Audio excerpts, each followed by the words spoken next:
Underthebridge, the podcast. What's up, everyone? Welcome to Underthebridge, the podcast. Thanks for joining us for our first episode. I am thrilled to be your host. My name is Nelson Latif.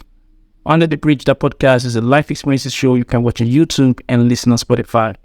We'll be bringing guests to the show, ranging from artists, designers, people in the creative space, and everyday folks from the city of Lethbridge. This episode is brought to you by Minute Muffler. For all your vehicles, exhaust, and brake services, you can find them on 1600 3rd Avenue South here in Lethbridge, or call them on 403-327-8888. Without further ado, let's dive straight into it. Joining us today is Darcy Logan, who is the Gallery Services Manager at Casa. He has over 20 years of governance work and volunteering with organizations such as Allied Arts Council of Lethbridge and Southern Alberta Art Gallery. He also ran for Lethbridge City Council position in 2021. He's also a practicing artist with an extensive exhibition record and active studio practice. He exhibits under the name Frater Tham. Am I saying that right? Yeah, Frater Tham. Frater Tham. Awesome. So jumping right in it, can you please tell us about your work, your background, and some of the community projects you are involved with? Sure, I guess I start at the beginning. I moved to Lethbridge in 1999 to attend the University of Lethbridge. Cool. And get my art degree. And I could never, with all my student loans, I could never get the financial escape velocity to leave. And so I stayed, and I've really grown to love this city. Wow. And I've just really invested in the arts community and just trying to make Lethbridge a vibrant community. Awesome. Speaking of you've grown to love the city. By the way, you ran for Lethbridge City Council position in the municipal election in 2021, right? I did, yeah. Yeah. And your campaign slogan was "Love Lethbridge." Logan Mode. That is something that resonated with me heavily, right? Can you please elaborate a little bit further on Love Lethbridge, what that means to you? Like, I think it's important to recognize that we have some really endemic problems here in our community, but I think a lot of people spend time just focusing on the negative. Yeah. So you can recognize that there's problems to solve, but you can also be a cheerleader for your own community and recognize just all the amazing recreational arts and culture, food choices, shopping. Like, there's so many amazing things to love about Lethbridge. So while we're working on some of these serious problems, I think it's incumbent on us to really celebrate our community. I just found a lot of people disparaging it and not wanting to recognize the great things that it has to offer. True that. Also, I know you're very big on having a vibrant downtown, creating a healthy environment and making downtown the heart of the city. That's very important for you. What's your opinion on how we can actually create an attractive, lively, or fun environment, of downtown and the Lethbridge at large? Yeah, without starting to politicize the conversation, I just say we've got to have lots of activities. People need to come into the downtown core. You can go shopping on a Saturday afternoon and go into an amazing bookstore, go get some unique items at a boutique, eat at some great restaurants, have a day looking at art.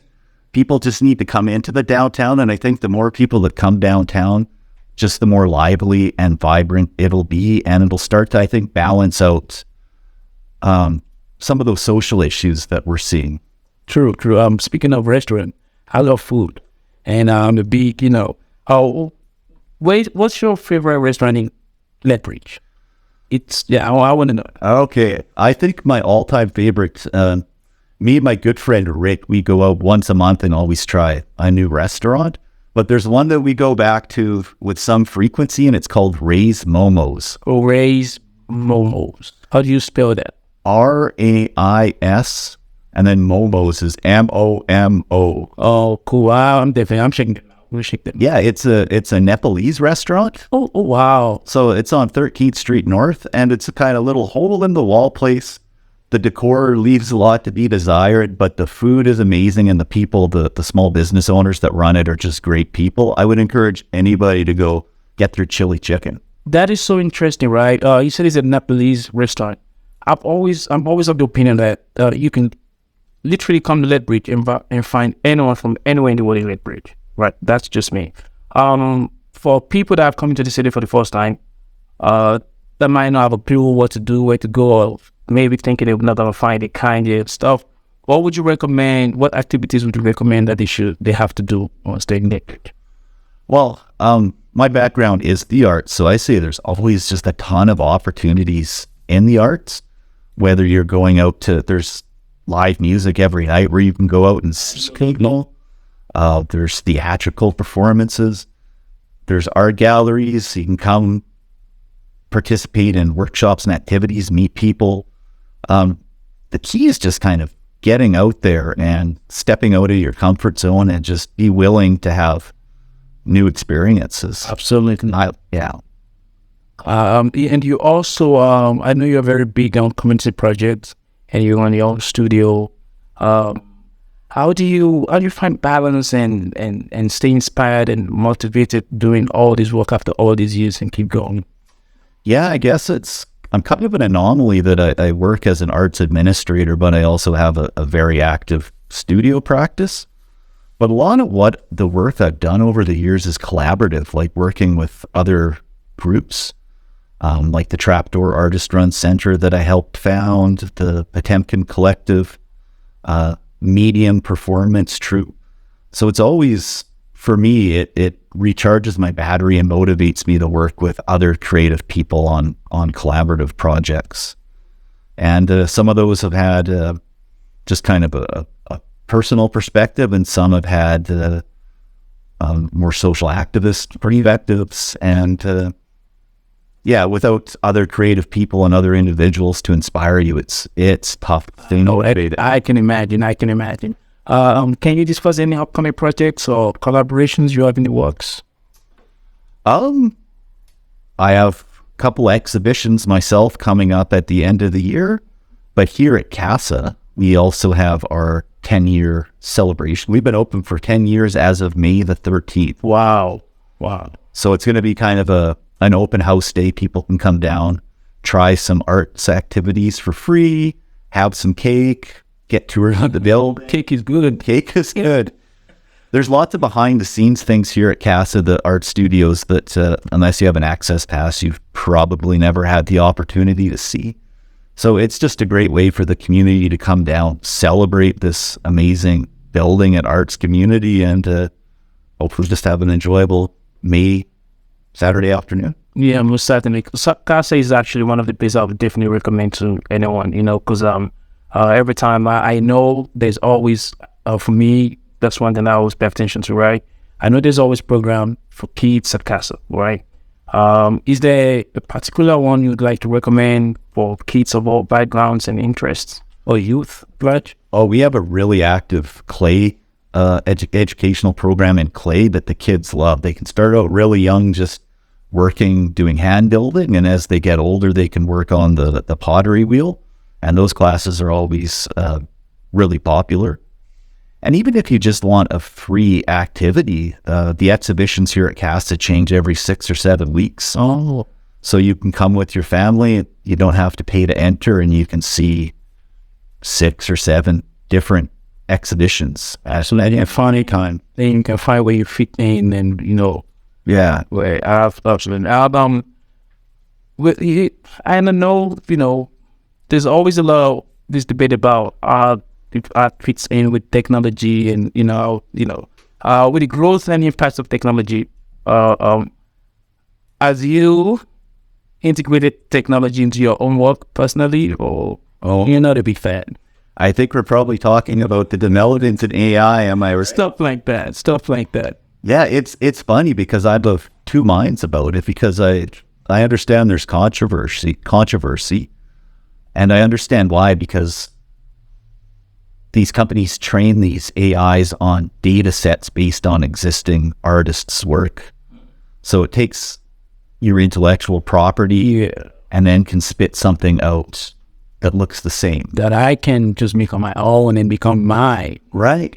And so then you no longer have to hire graphic designers and artists. You just speed things through this AI. But from a personal perspective, in my own art practice, I actually use it. I take reference photos and I feed them into the AI, and I get it to distort it and change it, and then use that as a reference for my paintings.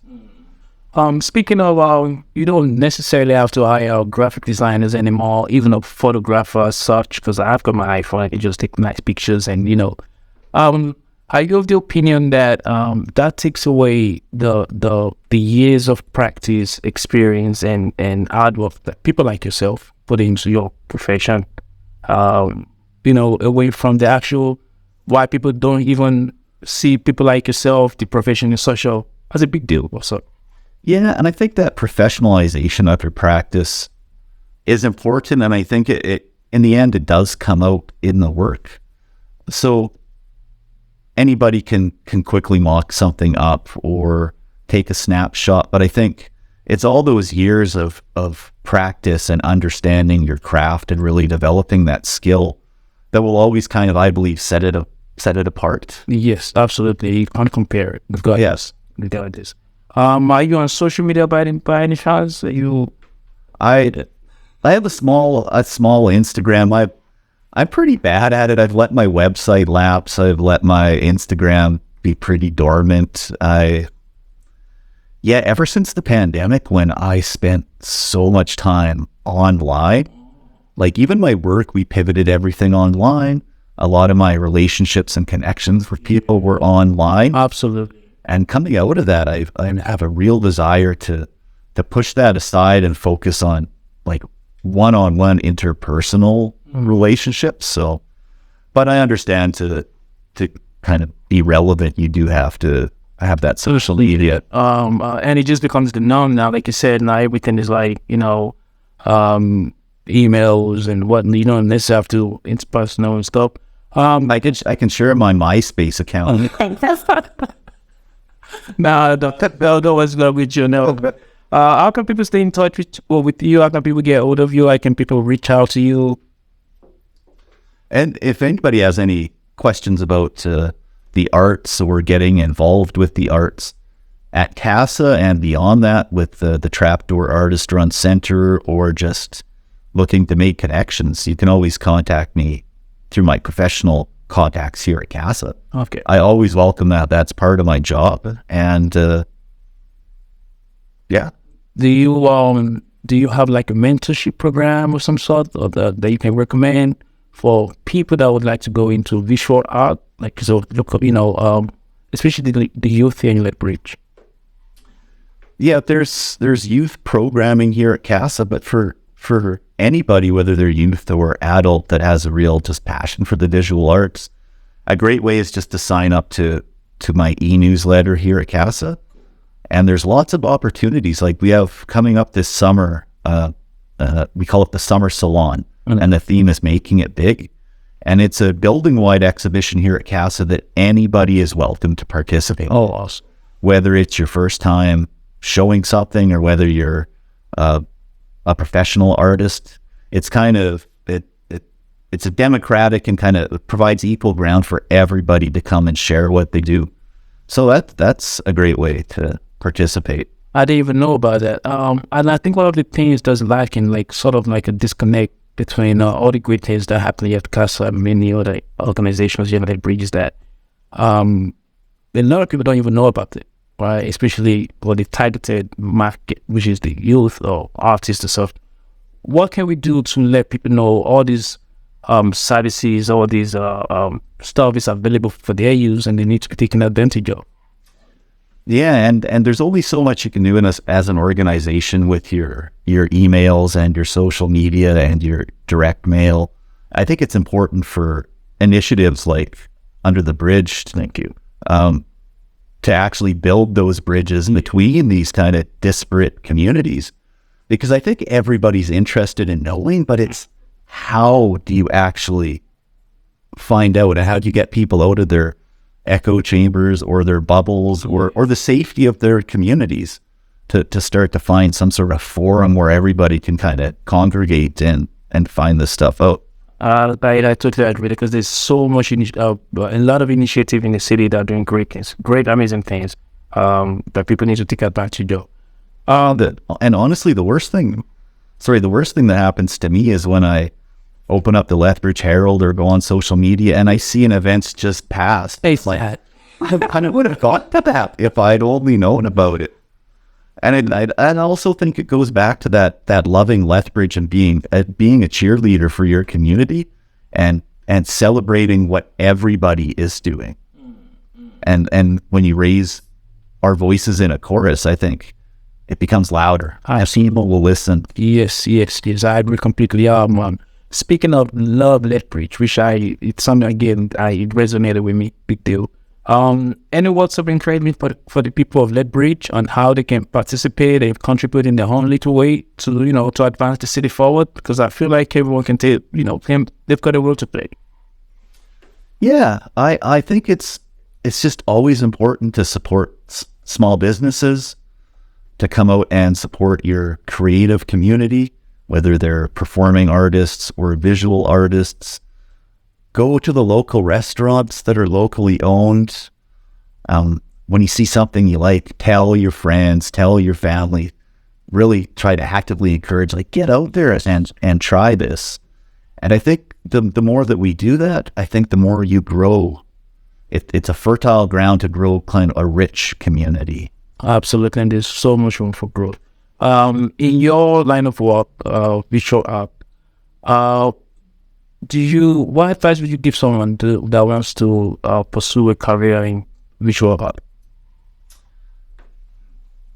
If they want to pursue a career in visual art, number one, I think you'd have to do a self-assessment of just how passionate you are about it, because it's nothing that's going to come easy. It requires discipline, hard work, heart, and if it's something that you just like to maybe dabble in or you have a curiosity about, it's going to be a real struggle for you.